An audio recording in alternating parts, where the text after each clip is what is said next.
जय श्री कृष्ण। राधे राधे।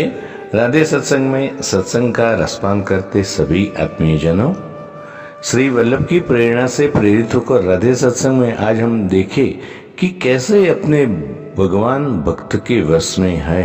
एक सुंदर कहानी के बारे में देखिए, लेकिन इससे पूर्व अगर आपने राधे सत्संग चैनल को सब्सक्राइब न किया हो तो सब्सक्राइब कर लेना, जिससे आपको हर सत्संग की जानकारी मिल सके। एक गरीब बालक था, अनाथ था। एक दिन वो बालक एक संत के आश्रम में आता है और बोला कि बाबा, आप सबका ध्यान रखते हैं, मेरा इस दुनिया में कोई नहीं है, तो क्या मैं यहाँ आपके आश्रम में रह सकता हूँ? तो बालक की बात सुनकर वो संत बोले, बेटा तेरा नाम क्या है? उस बालक ने कहा, मेरा कोई नाम ही नहीं है। तब संत ने उस बालक का नाम रखा रामदास और बोले कि अब तुम यही आश्रम में रहना रामदास। तो वही रहने लगा और आश्रम के सारे काम भी करने लगा। उन संत की आयु 80 वर्ष की हो चुकी थी। एक दिन वो अपने शिष्यों से बोले कि मुझे तीर्थ यात्रा पर जाना है, तुम में से कौन कौन मेरे साथ चलेगा और कौन कौन आश्रम में रुकेगा? तो संत की बात सुनकर सारे शिष्य बोले कि हम आपके साथ चलेंगे, क्योंकि उनको पता था कि यहाँ आश्रम में रुकेंगे तो सारा काम करना पड़ेगा। इसलिए सभी बोले कि हम तो आपके साथ तीर्थ यात्रा पर चलेंगे। अब संत सोच में पड़ गए कि किसे साथ ले जाए और किसे नहीं, क्योंकि आश्रम पर भी किसी का रुकना जरूरी था ना। बालक रामदास संत के पास आया और बोला, बाबा अगर आपको ठीक लगे तो मैं यहाँ आश्रम पर रुक जाता हूँ। संत ने कहा, ठीक है, पर तुझे काम करना पड़ेगा। आश्रम की साफ सफाई में भले ही कमी रह जाए, पर ठाकुर जी की सेवा में कोई कमी मत करना।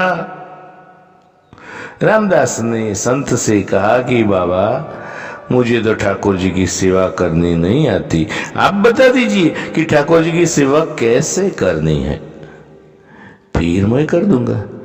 तो संत रामदास को अपने साथ मंदिर ले गए और उस मंदिर में राम दरबार की झांकी थी। श्री राम जी, सीता जी, लक्ष्मण जी और हनुमान जी थे। संत ने वो बालक रामदास को ठाकुर जी की सेवा कैसे करनी सब सिखा दिया।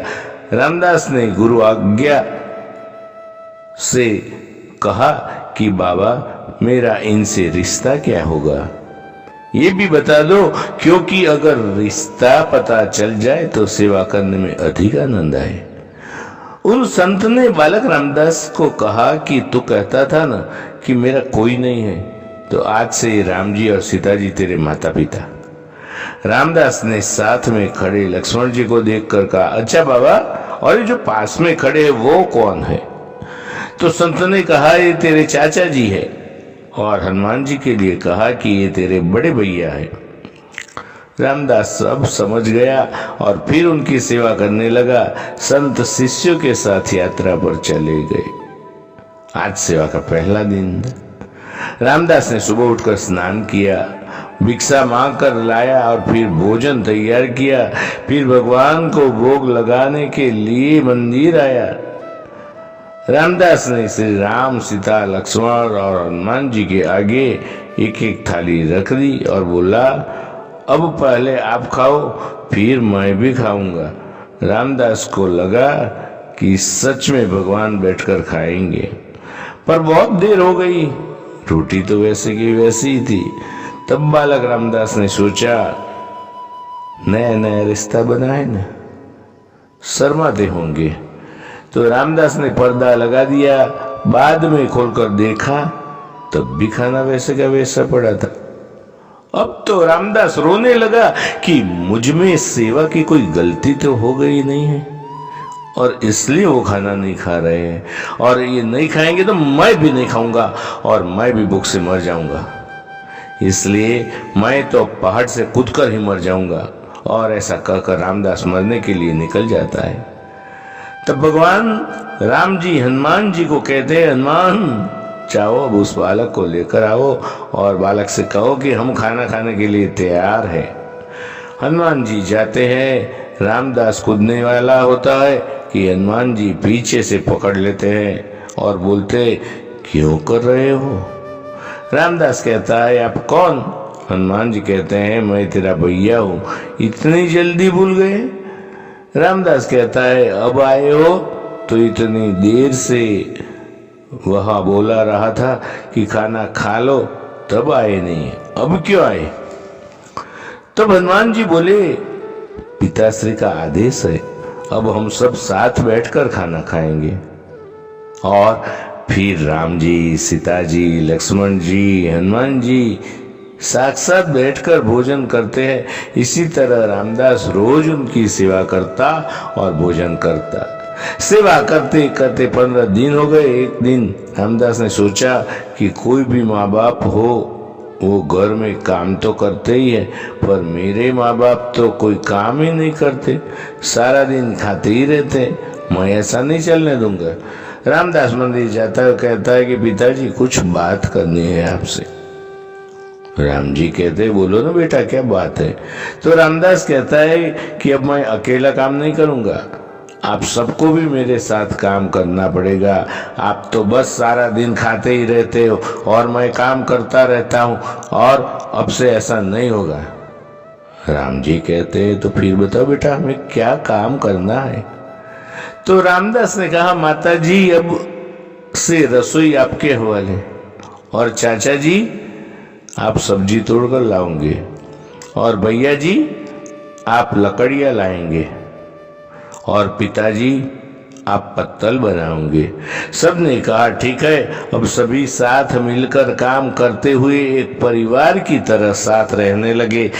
एक दिन वो संत तीर्थ यात्रा से लौटे तो सीधा मंदिर में गए और देखा कि मंदिर से प्रतिमाएं गायब है। संत ने सोचा कहीं रामदास ने प्रतिमा बेच तो नहीं दी। संत ने रामदास को बुलाया और पूछा, भगवान कहाँ गए? रामदास जी भी अकड़ कर बोले कि मुझे क्या पता, रसोई में कहीं काम कर रहे होंगे। तो संत बोले, क्या बोल रहा है? रामदास ने कहा, बाबा मैं सच ही बोल रहा हूं ना, जब से आप गए हैं ये चारों काम में लगे हुए हैं। वो संत भागकर रसोई में गए और सिर्फ एक झलक देखी कि सीता जी भोजन बना रही थी, राम जी पत्तल बना रहे थे, और फिर वो गायब हो गए और मंदिर में विराजमान हो गए। संत रामदास के पास गए और बोले, आज तुमने मुझे मेरे ठाकुर का दर्शन कराया है, तू धन्य है। और संत ने रो रो कर रामदास के पैर पकड़ लिए। तो प्रियजनों, कहने का अर्थ यही है कि ठाकुर जी तो आज भी तैयार है दर्शन देने के लिए, पर कोई रामदास जैसा भक्त भी तो होना चाहिए। राम जी हमारे बापू, सीता जी मेरी मैया है, लक्ष्मण जी हमारे चाचा और हनुमान जी मेरे भैया है। बस इतना समझ लो। तो इसके साथ ही आज के सत्संग को श्री वल्लभ के चरणों में समर्पित करके अत्र विराम ले। फिर मिलेंगे राधे सत्संग में नए सत्संग के साथ। जय श्री कृष्ण। राधे राधे।